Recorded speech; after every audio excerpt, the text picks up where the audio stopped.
మన సంస్కృతి, మన సాంప్రదాయాలు ఎప్పటికీ మనతోనే ఉండాలి. భారతదేశపు మహా గ్రంథాలు, కావ్యాల సంపూర్ణ సంకలనం. కర్ణుడు కుంతి కోరుకోకుండానే పుట్టాడు.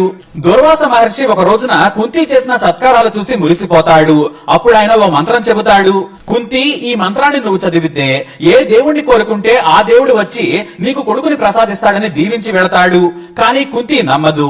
నిజంగానే ఈ మంత్రానికి అంత శక్తి ఉందా అని ఎదురుగా ఆకాశంలో సూర్యుడు కనిపిస్తూ ఉండడంతో సూర్యుడిని మనసులో భర్తగా అనుకొని మంత్రం జపిస్తుంది.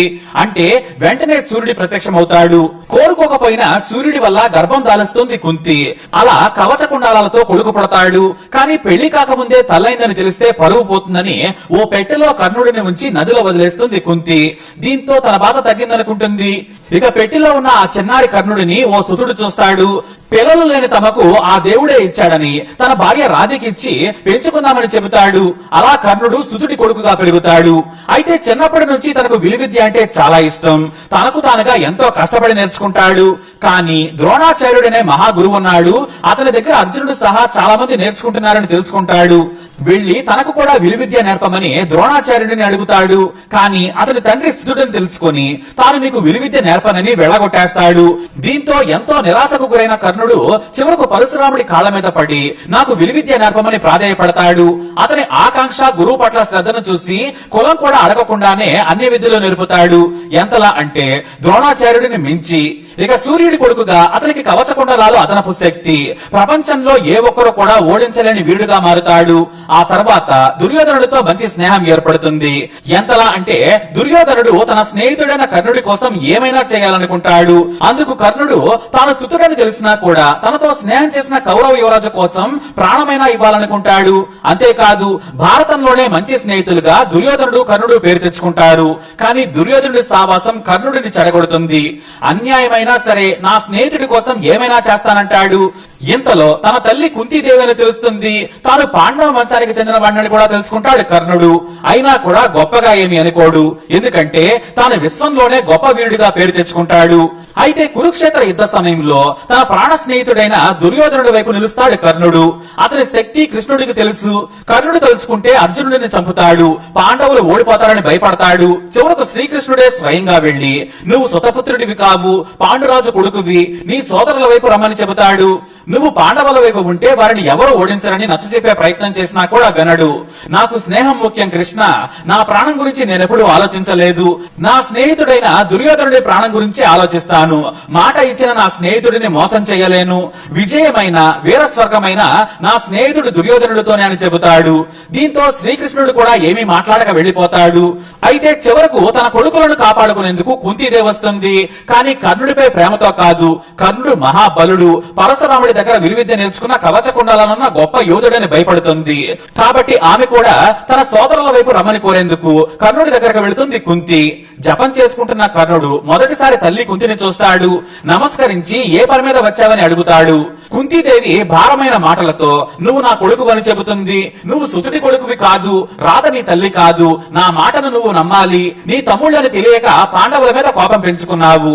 అర్జునుడు, పాండవులంతా సొంత శక్తితో సంపాదించిన రాజ్యాన్ని వారు తీసుకున్నారు. కాబట్టి నువ్వు నీ తమ్ముళ్ల వైపుకు రా, నువ్వే రాజుగా ఉండొచ్చని కుంతి బ్రతిమలాడుతోంది. కానీ కర్ణుడు మాత్రం అమ్మా అని మొదటిసారి పిలుస్తూనే నీ మాటలు నేను వినను, నమ్మను అంటాడు. నువ్వు నాకు మహాపాపం చేశావు. బహుశా ఎంత తక్కువ వారైనా కూడా కొడుకుని నదిలో అలా వదిలేయరు. క్షత్రియుడినైన నేను సుతుడిగా పెరిగాను. ఇన్నాళ్లు నువ్వు నన్ను పట్టించుకోలేదు. ఇప్పుడు నీ కొడుకుల ప్రాణం కోసం వచ్చావు. ఇప్పుడు నేను పాండవుల వైపుకు వెళితే స్నేహానికి ద్రోహం చేసిన వాడినవుతాను. ఆడి మాట తప్పడం నాకు తెలియదు. నువ్వు ఇంత దూరం వచ్చావు కాబట్టి నేను నీకు మాటిస్తున్నాను. నేను నీ కొడుకులను చంపను. ఒక అర్జునుడిని మాత్రం నా చేతులతో చంపుతాను. అర్జునుడు యుద్ధంలో చనిపోయినా కూడా నీకు మిగిలేది 5 కొడుకులే. కాబట్టి అర్జునుడు ఒక్కడనే చంపుతానంటాడు. అప్పుడు కుంతీదేవి ఏమీ మాట్లాడకుండా కొడుకుని కౌగిలించుకుంటుంది. కౌరవులు నాశనం అవుతారని శపిస్తూనే నీకు శుభం కలుగుగాక అని దీవిస్తుంది. కర్ణుడు ఆమె పాదాలకు నమస్కరించగా ఆమె దీవించి వెళ్లిపోతుంది. అయితే ఇక యుద్ధం మొదలవుతుందనగా కర్ణుడి కలలో తన తండ్రైన సూర్యుడి వస్తాడు. రేపు బ్రాహ్మణ రూపంలో నీ ముందుకు ఇంద్రుడు వస్తాడు. తన కొడుకు అర్జునుడిని కాపాడుకునేందుకు నీ కవచకుండలాలు అడుగుతాడు. నువ్వు బ్రాహ్మణులు ఏది అడిగినా ఇచ్చేయి. కానీ ఇంద్రుడి మాయావి కాబట్టి నువ్వు ఇవ్వద్దు. కవచ కుండలాలు ఉంటే నిన్ను చంపేవాడు ఉండడు, కాబట్టి జాగ్రత్త అని చెబుతాడు సూర్యుడు. కానీ కర్ణుడు మాత్రం బ్రాహ్మణుడు అడిగితే నేను ఇవ్వకుండా ఎలా ఉంటాను, ఖచ్చితంగా ఇస్తాను, మాట తప్పడం నాకు తెలియదంటాడు. కానీ సూర్యుడు మాత్రం తన బిడ్డను రక్షించుకునేందుకు ఎన్నో మంచి మాటలు చెబుతూ ఉంటాడు. మాయా రూపంలో వచ్చిన వాడికి నువ్వు ఇవ్వడం సరికాదన్నా కూడా కర్ణుడు వినడు. ఇక తెల్లవారగానే కర్ణుడికి ఎదురుగా బ్రాహ్మణ రూపంలో ఉన్న ఇంద్రుడు ఉంటాడు.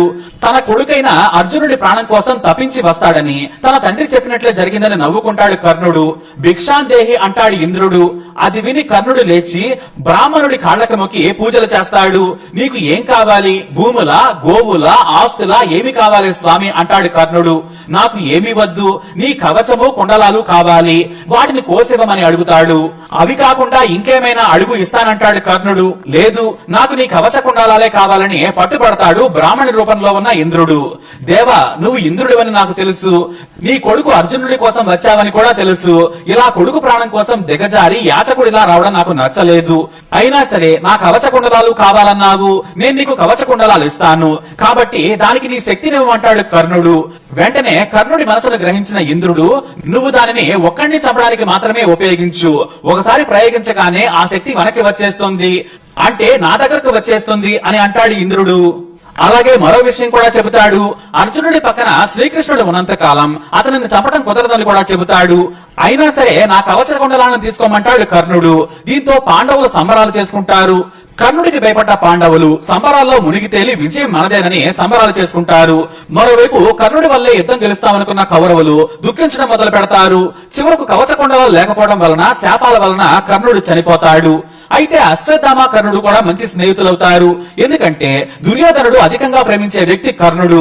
దీంతో సహజంగానే అందరూ కూడా ఒకచోట స్నేహితులవుతారు. ఒకప్పుడు తన తండ్రి ద్రోణాచార్యుడు కర్ణుడికి విలువిద్యలు నేర్పేందుకు ఒప్పుకోడు. కానీ పరశురాముడి సాయంతో సొంతంగా శక్తిని పెంచుకొని పాండవులను సైతం ఓడించేంత శక్తివంతుడవుతాడు కర్ణుడు.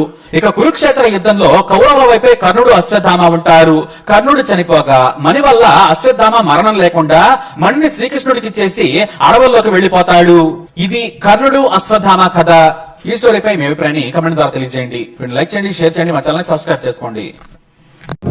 మహాభారతం ఇది మహాభారత కథ.